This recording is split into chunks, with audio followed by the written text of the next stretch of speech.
इतना बड़ा nation state का हमने सिर्फ किसी को धमकी देने के लिए बनाया था या ये बताने के लिए कि हम एक राजा बनाएंगे, वो राजा रास्तों विधाना की तरफ घूमता रहेगा और वो किसी की नहीं सुनेगा।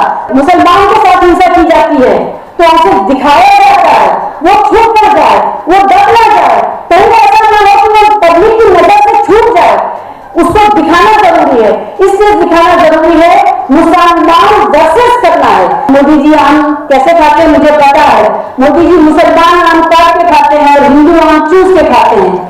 हिंदू आम को कौन चले गए कि तुम्हारी चुसाई हो रही है, तुम्हारा छीन लिया गया, तुम्हारा हिस्सा कुछ नहीं आएगा, सिर्फ छिलका बचा है। आपने कौन सवाल पूछा मंदिर गंगा, आपने कौन सवाल पूछा मुसलमानों की चूड़ी टाइट हो रही, ये जो फर्क किया गया है हिंसा का जो फर्क किया गया है। अब सभी हिंसा बराबर की हिंसा नहीं है, मुसलमान के साथ होने वाली हिंसा को वैदिक हिंसा बना दिया गया है कि ये तो होना है, हम यही करने आए हैं। मोदी जी को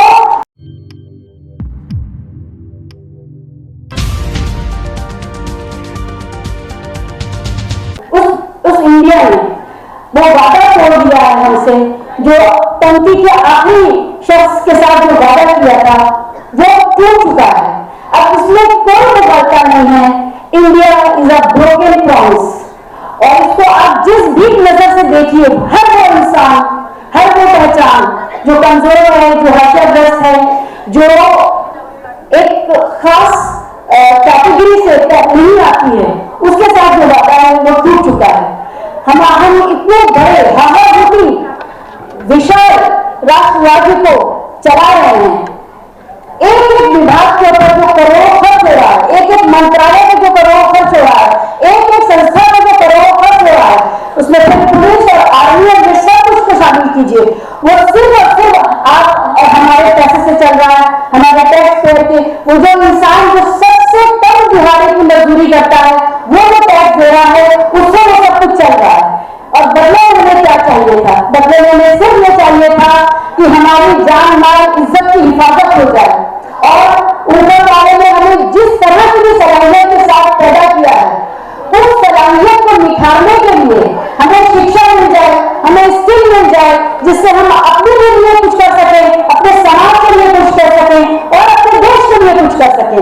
इससे ज्यादा हम में से कोई क्या चाहता है? हम में से कोई भी विश्व का पहले नंबर का, दूसरे नंबर का बिलियनर नहीं बनना चाहता है।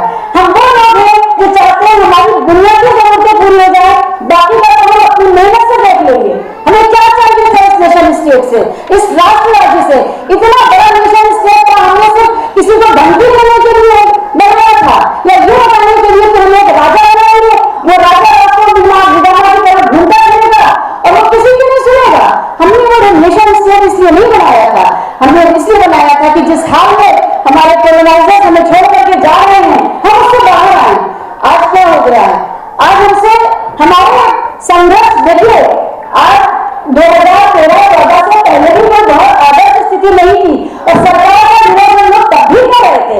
ऐसा नहीं है कि सरकार की गठबंधन कर रहे थे, तब भी हमारा विरोध उतना ही मुखर था। आज जो फर्क आया है वो ये फर्क आया है कि जो अत्याचार में फर्क आ गया है। आप ये समझिए, जब मुसलमान के साथ हिंसा की जाती है तो हमसे दिखाया जाता है, वो छूट कर जाए, वो दब ना जाए, कहीं ऐसा ना हो कि वो पब्लिक की नजर से छूट जाए, उसको दिखाना जरूरी है। इसलिए दिखाना जरूरी है, मुसलमान वर्सेस करना है। लेकिन बाकियों के साथ जो हिंसा होती है उसको मकानीपूर्ण तरीकों से छुपा दिया जाता है और उस पर चुप्पी साध दी जाती है। उनका मीडिया, उनके नेता, कोई भी उनकी तरफ से जो भी खड़ा है वो उस बात को करना नहीं चाहता। मैं जानती हूँ कि आप याद होगा कि कुछ दिन पहले ये बड़ा मसला उठा जाए, चुटकुला बन गया कि मोदी जी आम काट के खाते हैं, चूस के खाते हैं। मैंने वीडियो बनाया था कि मोदी जी आम कैसे खाते हैं मुझे पता है। मोदी जी मुसलमान आम काट के खाते हैं और हिंदू आम चूस के खाते हैं। हिंदू आम को कौन चले गए कि तुम्हारी चुसाई हो रही है, तुम्हारा छीन लिया गया, तुम्हारा हिस्सा कुछ नहीं आएगा, सिर्फ छिलका बचा है। लेकिन उनको दिखाया जाता है कि देखो मुसलमान आम काट के खाया जा रहा है, तुम सुरक्षित हो, तुम्हारी बल्ले बल्ले है। ये जो फर्क है, आप ये बताइए कि हम डट गए, हम मुसलमान, कोई पहलवान, कोई किसान, कोई जवान, कोई शिक्षक, इस जो सारा दबदबा है, हमारी वो सारी पहचानें जो हमारे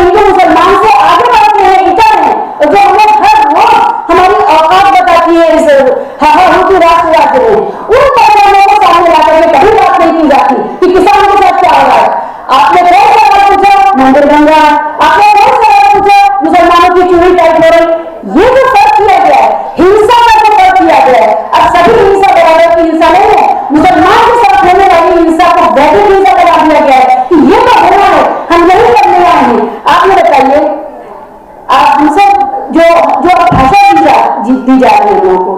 दुनियाओं से शुरू करते हैं, बिल्कुल ऐसा लगता है कि कुछ देवताओं की तरफ से, कुछ स्वर्ग से नीचे उतर रहा है भारत की जनता के लिए। अभी महिला रक्षा भी आया, उसका नाम क्या रखा? महिला वंदन।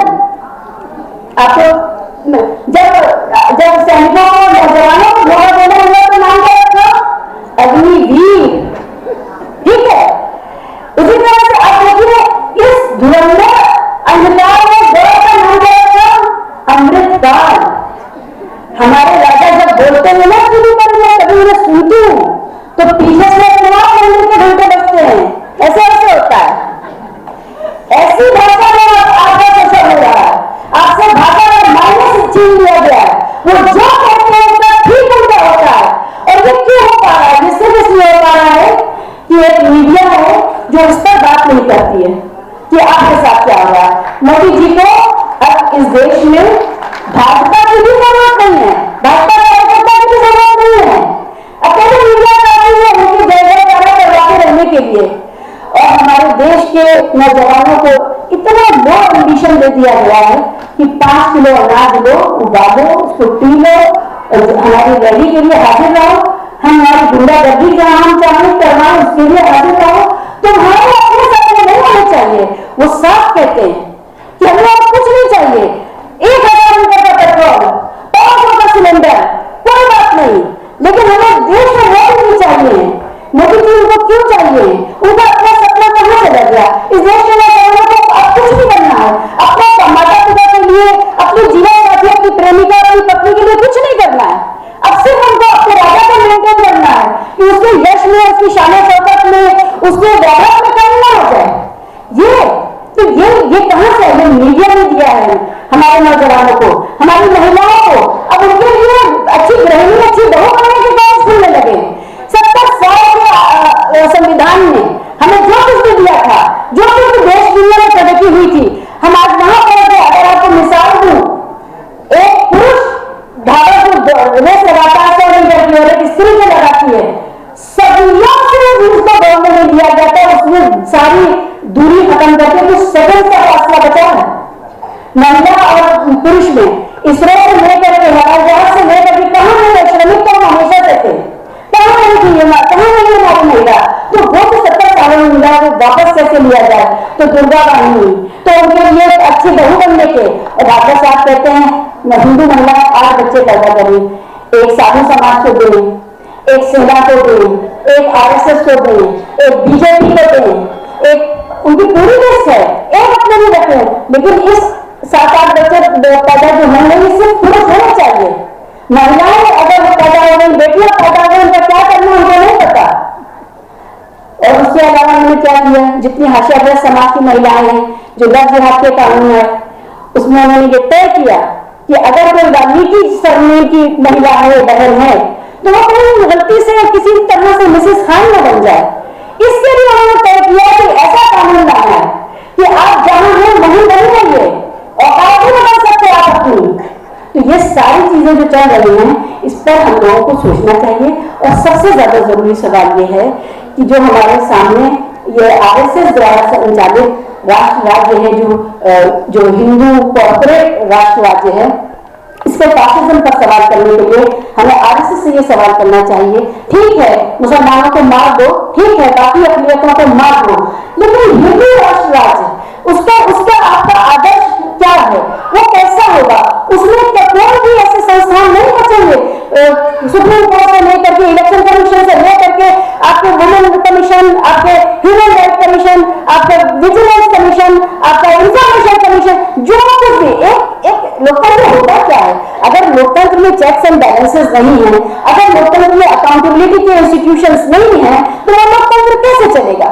तो उस लोकतंत्र को चलाए रखने के लिए जो इंस्टीट्यूशंस थे, उन सबको अपने गला घोट के अपने 4-5 गुंडे इंस्टीट्यूशंस बनाए, या जो पहले से थे उन्हीं को आपने अपने अनुसार ढाला, अपने लोग बिठाए, उनको किसी तरह से आप सेवानिवृत्त नहीं होने दे रहे, रिटायरमेंट खत्म होता है, आप अध्यादेश लाते हैं, आप क्या क्या करके बनाए रखते हैं अपने गुंडों को, और ED और CBI और IT और इन्हीं सबसे आपको चलाना।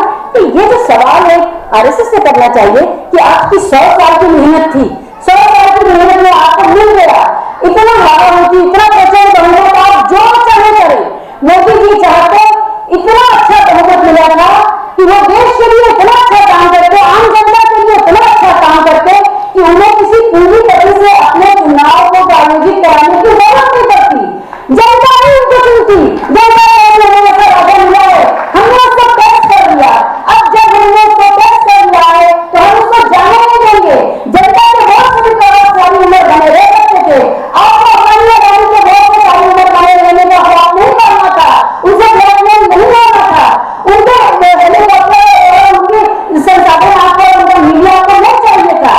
आप शहर थे, आप राजा बन जाइए, आप अपने 50 साल तक बन जाइए, आप जनता के राजा बन जाइए ना, जनता के लिए काम करिए। जनता ने आपको इतना प्रचंड बहुमत दिया है, आपको किसी के आगे घुटने टेकने की जरूरत नहीं है। जनता ने कहा हम है ना। आप मत सोचिए कि अंबानी आपको लोन देगा या नहीं देगा, अंबानी आपको मीडिया को विज्ञापन देगा या नहीं देगा, लेकिन आपने नहीं किया। आप किसके आगे नहीं बॉस, बताइए क्या है आपकी पॉलिटिक्स। तो ये जो सवाल है कि कौन सी चीज थी जो अच्छे काम, जो कल्याणकारी काम, जो परोपकारी काम, जो वेलफेयर स्टेट बनाने से भारत को इस दौर में रोक रही थी, कोई तो है जो कहीं और से चाबी चला रहा है, जिसके हाथ में इस देश की चाबी है। ये सब उसके मैनेजर्स लगते हैं। क्यों उनको इस देश के बहुमत का सम्मान नहीं किया? क्यों उन्होंने नहीं सोचा कि हमारी जनता ने जो हमें बहुमत दिया है ये तो काफी है। जब हम 370 खत्म कर सकते हैं, 3 तलाक कर सकते हैं, मंदिर बना सकते हैं, तो जनता के हित में तो कुछ कर सकते हैं। जनता का सम्मान, और उनको ये जनता चाहिए ही नहीं है। इनको जनता क्यों चाहिए, इस पर हमें सोचना चाहिए। फिलहाल इस वीडियो में इतना ही दोस्तों।